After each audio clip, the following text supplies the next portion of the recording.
comme disait Philippe Séguin dans le débat son allocution dans le débat sur Maastricht en 1992, la France n'est pas le Dakota du Sud.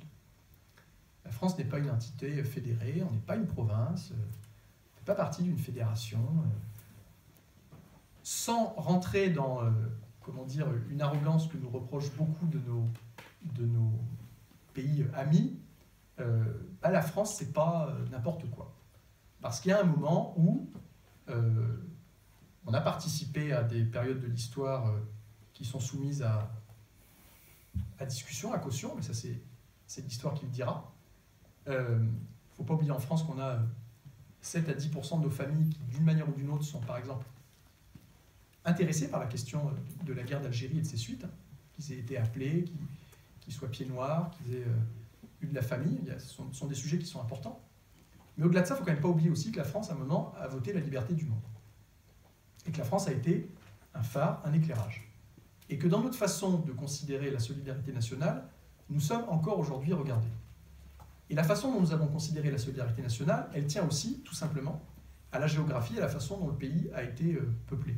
Et la République a fait avec, s'en est accommodée et se l'est appropriée. Il se trouve qu'en France, on est un pays de ville moyenne.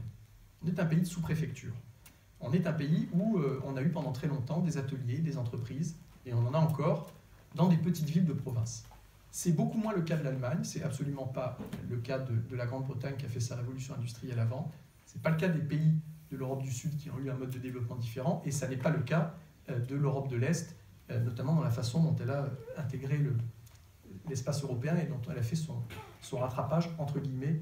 après la chute du communisme. On est un pays très particulier où, à un moment, pour que la République et que le régime tiennent et soient acceptés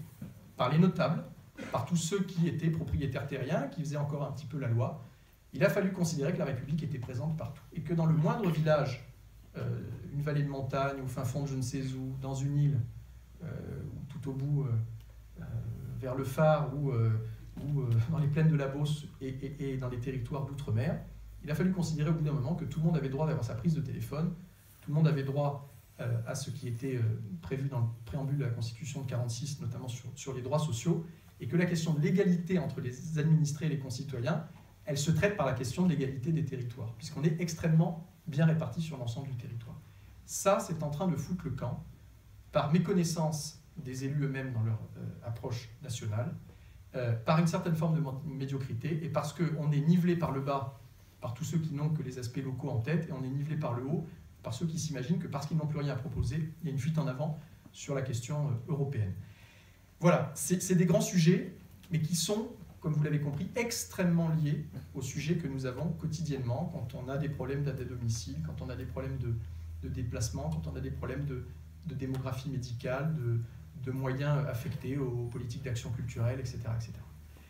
Voilà, c'est une candidature qui s'inscrit à la fois dans cette analyse-là, et puis dans l'idée qu'au bout d'un moment, on a envie d'aller, pardon de le dire comme ça, on a envie un peu d'aller cogner là où les choses se passent et se déroulent. Et en faisant cela, on ne le fait pas en s'éloignant du terrain, ou pour dire les choses, en s'éloignant de Marennes. On le fait en portant avec soi, je ne dis pas en emportant, parce qu'on vit sur le territoire les uns les autres,